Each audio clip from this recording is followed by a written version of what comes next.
Bismillahirrahmanirrahim. Assalamualaikum warahmatullahi wabarakatuh. Hello everyone, how are you today? Hopefully you're fine and in good condition.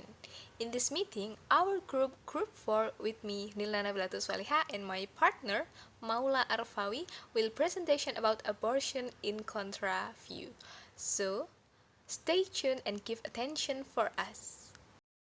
Okay guys, I will tell you our material before we discuss together. So the first, we will explain the definition of abortion according to expert. And then the second, we will explain abortion in positive and Islamic law. And the last, the abortion law according Islamic figures. Chapter 1, the definition of abortion according to expert. So, what is abortion? Apa sih aborsi itu?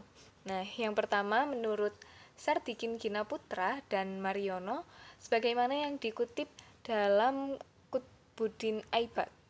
Nah, beliau menyebutkan bahwa aborsi ialah mengakhirkan kehamilan atau hasil konsepsi sebelum janin dapat hidup di luar kandungan.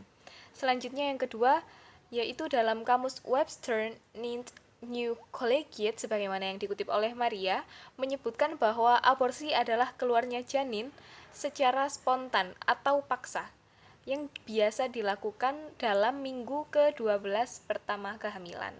Dan selanjutnya pendapat yang ketiga diungkapkan oleh Abdul Qadir Audah, seorang ahli fikih, di mana beliau menyebutkan bahwa aborsi adalah pengguguran kandungan dan perampasan hak hidup janin atau perbuatan yang dapat memisahkan janin dari rahim ibunya. The next point of our material today that I will present to you all. This is about abortion in positive law and Islamic law. So, the first is about abortion in positive law. So, when we talk abortion, when we see in the positive law perspective, there were several regulation that talk about abortion, right? This point is about abortion in positive law and Islamic law. So the first is abortion in positive law. When we talk about abortion in positive law, in positive law perspective, there were several regulation that arrange about abortion, right? So this is I will give some regulation that arrange about abortion. So the first we can see in here in chapter 194 of the health law that mention everyone who intentionally performs an abortion not in accordance with the provision as referred to in Article 75 paragraph 2 shall be punished with a maximum imprisonment of 10 years and also can be mine money about 1 billion. So inside we can see the chapter 2 that talk about the prohibition as stated in paragraph 1 is exempted in several cases, namely 1. Emergency medical indication detected at an early age of pregnancy, but those that threaten the life of mother of fetus, and 2. The reason that why people can do abortion is because pregnancy caused by rape, which can cause psychological trauma for rape victim.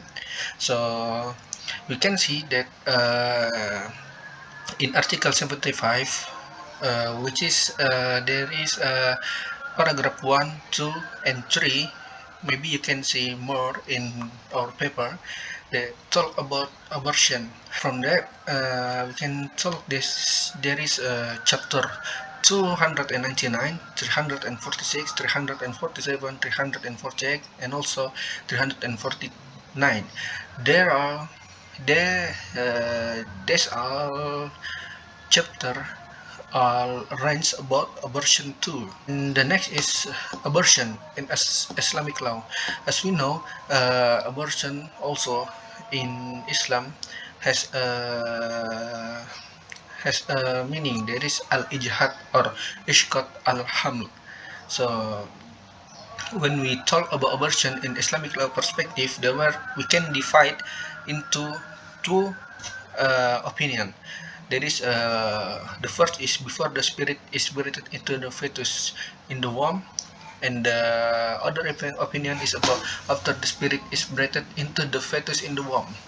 So when we talk about abortion that do after the spirit is breathed into the fetus in the womb, all scholars agree that abortion at that time was haram, and there is no one that told that is not haram or mubah or makruh. All scholars agree after the spirit has breathed into the fetus in the womb, the status of the abortion that people do in that time are haram. But it's different when we talk about the first opinion, the about before the spirit breathed into the fetus in the womb. Yeah, about this, we know the scholar have different opinions or khilafiyah was happen in this case, right? So because there are mubah, makruh, and also haram opinion from scholars. And the last is the other regulation that talk about abortion is also Indonesian Ulama Council Fatwa or MUI, as we know, Majelis Ulama Indonesia. So as for based on the Indonesian Ulama Council in the sixth national deliberation in 2000, the Indonesian Ulama Council has several decisions regarding this abortion. There is the first is having an abortion after naf al-faruq or inhaling the spirit into the womb is haram, unless there is a medical reason, such as to save the mother's life, as we talked before. The second is having an abortion since the ovum is fertilized even before the naf al-faruq spirit breathed in the womb is haram also, unless there are medical reason or other reason justified by Islamic law. And the third is forbid all parties to perform, assist, or permit an abortion. So this is maybe as a Muslim Indonesian, we can uh, follow this regulation that talk that abortion, all of shape of abortion is haram. But there is only exception is both medical reason that talk about the mother's life, right? So as the contra group, so we can know that all of the regulation that was I tell to you all, maybe that from the positive law or from Islamic law and also from the Indonesian Ulama Council fatwa, it is said that we can conclusion that abortion is one shape of act, criminal action that we said. So we can to we have not to do that, but unless there is some reason that we have talked about the maybe that medical reason, and the other that talk about the mother's life. Selanjutnya, Chapter 3, The Abortion Law According to Islamic Figures. Jadi, bagaimana pendapat tokoh Islam terkait adanya aborsi ini? Nah, yang pertama dikemukakan dari Yusuf Qardawi.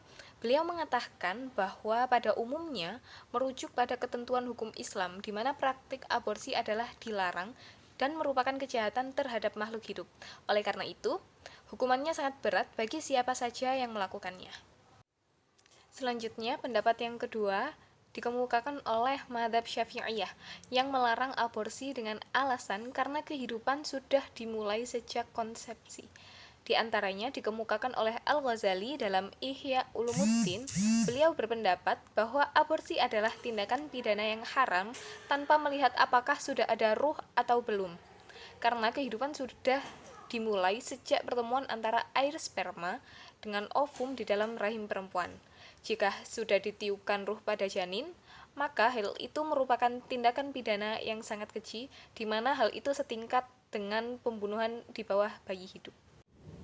Pendapat selanjutnya yaitu dari mayoritas ulama Malikiyah, di mana mereka melarang aborsi dengan landasan hukum yang digunakan sebagai argumentasi bagi ulama-ulama tersebut, yaitu dengan dua hadis Nabi, di mana hadis yang pertama dari Abi Abdurrahman Abdullah bin Mas'ud radhiyallahu an yang berkata, Rasulullah menceritakan kepada kami, sesungguhnya seseorang di antara kamu kejadiannya dikumpulkan dalam perut ibumu selama 40 hari berupa nutfah, kemudian menjadi segumpal darah atau alaqah dalam waktu yang sama, kemudian menjadi segumpal daging atau mudghah juga dalam waktu yang sama. Nah, sesudah itu malaikat diutus untuk meniupkan ruh ke dalamnya dan diutus untuk melakukan pencatatan 4 perkara. Yang pertama yaitu mencatat rizkinya, usianya, amal perbuatannya, dan celaka atau bahagianya. Hadis riwayat Muslim. Kemudian hadis selanjutnya yang berbunyi, aku mendengar Rasulullah SAW bersabda bahwa apabila nutfah telah melewati 42 hari, maka Allah mengutus malaikat untuk membentuk rupanya, menjadikan pendengarannya, penglihatannya, kulitnya, dagingnya, dan tulangnya. Dan kemudian malaikat bertanya, wahai Tuhanku, apakah dijadikan laki-laki atau perempuan? Lalu Allah menentukan apa yang dikehendaki. Lalu malaikat itu pun menulisnya. Hadis riwayat Muslim. Adapun selain pendapat 3 di atas tadi, yaitu pendapat dari Imam Al-Ghazali yang mengatakan bahwa hukum aborsi yaitu haram secara mutlak, bahkan sejak bertemunya sperma laki-laki dan ovum wanita. Nah, pendapat ini didukung juga oleh Mahmud Shaltut dan Yusuf Qaradawi.